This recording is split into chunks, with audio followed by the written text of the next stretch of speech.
सालों पहले राजा नाथ का शासन शिवानगर पर हुआ करता था। राजा की 3 रानियां थीं।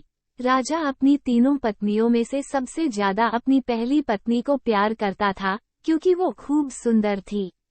उसकी सुंदरता के कारण राजा दूसरी और तीसरी पत्नी पर ध्यान नहीं दे पाता था।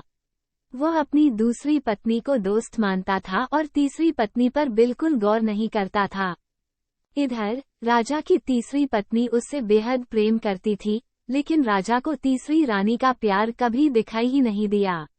वो हरदम अपनी पहली पत्नी के साथ ही व्यस्त रहता था। ऐसा होते होते कई साल बीत गए। रोज राजा की तीसरी पत्नी इसी उम्मीद में रहती थी कि राजा आज उसके पास आएंगे। आज वो कुछ प्रेम भरी बातें करेंगे, लेकिन ऐसा कभी कुछ नहीं हुआ। इसी तरह कुछ वर्ष बीत गए। एक दिन राजा नाथ अचानक से गंभीर बीमार हो गए।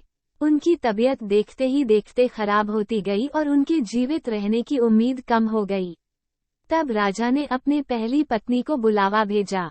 राजा की पहली पत्नी राजा के पास आए तो राजा ने उससे पूछा कि मेरे जीवित रहने की संभावना बहुत कम हो गई है और मैं भगवान के पास अकेले जाना नहीं चाहता हूँ, क्या तुम मेरे साथ चलोगी? राजा की बातें सुनकर रानी ने उनके साथ जाने से मना कर दिया और कहने लगी कि अभी मेरा जीवन बचा हुआ है और मैं अभी और जीना चाहती हूँ। इसी वजह से मैं आपके साथ नहीं जा सकती। ऐसा कहकर पहली रानी राजा के कमरे से बाहर चली गई। तब राजा दूसरी रानी को बुलाने के लिए कहता है। दूसरी रानी को जब पता चलता है कि राजा अपने अंतिम क्षण में है और वो अपने साथ अपनी पत्नी को लेकर जाना चाहते हैं, तो वो राजा को पास जाने से ही मना कर देती है। अपनी दोनों प्रिय रानी से निराश होकर राजा ने सोचा कि मैंने कभी अपनी तीसरी पत्नी को समय नहीं दिया और न ही उस पर प्यार जताया। अब मैं उसे कैसे बुला सकता हूँ? राजा ऐसा सोच ही रहे थे, तभी तीसरी रानी बिना बुलाए राजा के पास पहुंच गई।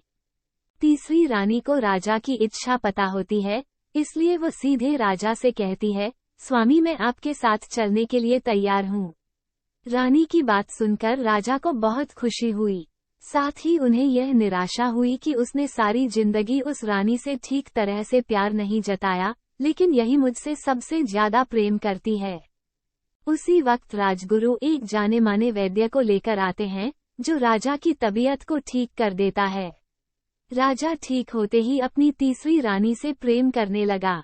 हमेशा अपने करीब राजा ने अपनी तीसरी रानी को ही रखा और दोनों खुशी खुशी राजमहल में जीवन जीने लगे। कहानी से सीख: किसी को सुंदरता से प्रेम नहीं करना चाहिए, बल्कि उसके दिल और आचरण से प्यार करना चाहिए।